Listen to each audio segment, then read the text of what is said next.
그렇군요. 그러니까 보험료를 늘려서 국민이 내는 돈을 늘리는 건 알겠는데 소득 대체율을 인상하면 국민연금 지출 규모가 늘어나서 좀 이 기금 고갈이 좀 빨리 되는 거 아니냐 이렇게 계산이 되잖아요. 네. 어때요, 교수님? 예, 실제 그거는 크게 우려는 안 하셔도 됩니다. 그래요? 왜냐하면요, 소득 대체율을 올려서 적용하겠다라는 그 범주 안에는 지금 연금을 어떻게 보면 수령하고 계신 분들 있잖아요. 이분들은 사실 적용 대상이 아니에요. 이분들이 680만 명 정도 되는데 이분들은 기존의 소득 대체율을 그대로 적용하기 때문에 어떻게 보면 정부 입장에서는 이 1% 차이로 기금 소진의 시계열이 좀 달라지는 거 아니냐 이렇게 크게 걱정할 필요는 없다라고 나름대로 이미 발표는 한 상태입니다. 그래서 이런 과정에서 현행 제도를 유지하더라도 기금 고갈 시점은 2056년 정도로 예상이 되고 있는 거라서 뭐 큰 변화가 없다 이렇게 보셔도 뭐 되겠네요. 네.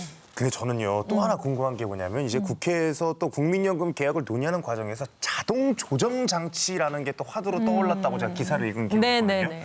근데 이게 무슨 말이에요? 제가 오늘 모르는 게 많아요. 네, 좀 설명을 드리겠습니다. 네. 사실 국민연금은 지금 납부하지만 내가 받게 되는 시점은 먼 미래잖아요. 근데 그 먼 미래의 경제 상황이 우리가 지금 예측했던 수준과 다를 수도 있겠죠. 뭐 물가 수준도 다를 수도 있고 심지어 사람들의 기대 수명이 지금은 100세 시대라고 하지만 150세일 수도 있고 막 그렇잖아요. 네. 그러다 보니까 연금이 고갈되지 않고 지속 가능하게 하기 위해서는 미래의 어떤 경제 상황이 바뀌면 거기에 자동적으로 연동해서 우리가 수령하게 되는 연금의 금액도 바꾸자. 그 산식을 지금 정하자. 나중에 옥신각신하지 않게 그런 제도를 바로 자동 조정 장치라고 부르는 겁니다. 네.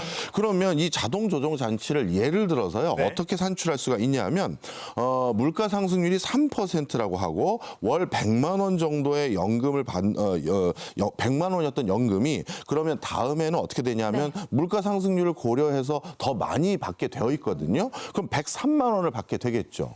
그런데 자동 조정 장치가 가미되면 어떻게 되느냐? 단순히 물가 상승률만 고려하는 것이 아니라 그 사이에 뭐 사람들의 기대 수명이 1% 늘어났다고 그러면 상승분 물가 상승률 3%에서 네. 기대 수명 1% 증가한 걸 차감하고요.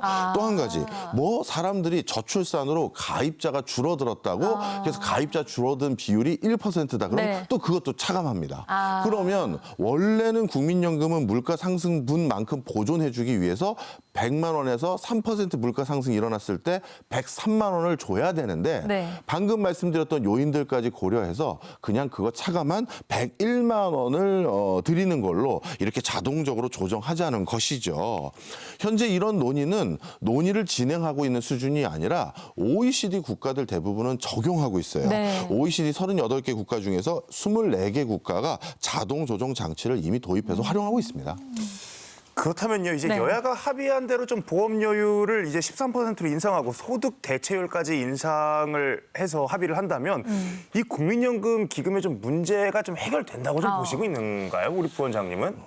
저는 물론 급한 불은 끄고 상당 기간 우리가 시간을 벌었다라는 건 분명할 겁니다. 그런데 우리보다 국민연금 제도를 먼저 운영했던 선진국들의 사례를 보면요. 최근 프랑스나 아마 유럽 소식들 아마 아실 거예요. 네. 뭐 폭동에 가까운 소요들이 일어나죠. 왜 그러냐 하면 우리가 누구도 사람의 기대 수명이 이렇게 늘어날지 20, 30년 전에는 몰랐고요. 예상하지 못했죠. 이렇게 사람들이 아이를 적게 낳을지는 몰랐어요. 그러면 뭐 10년이든 20년 뒤에는 또 다른 상황이 연출될 수 있겠죠. 네. 그래서 국민연금은 여러분 오해하시면 안 되고요. 네. 상황이 바뀔 때마다 대사회적 합의를 통해서 다시 수정 보완해 가면서 운영하는 겁니다. 그래서 이번에 국민연금 고치면 이제 평생 쓸 수 있는 건가요?라고 했었을 때 전 네. 세계 어느 나라의 경제학자들도 그렇게 생각하는 법 없습니다. 그래 대신 상당 기간 시간은 또 벌고 운영할 수 있게 되는 것이다. 이렇게 이해해 주셨으면 좋겠습니다. 네. 국민연금 정말 뜨거운 감자인데 오늘 좀 쉽게 얘기해 주셔서 잘 이해가 됐습니다. 지금까지 박정호 부원장님 모시고 말씀 나눴습니다. 고맙습니다. 고맙습니다.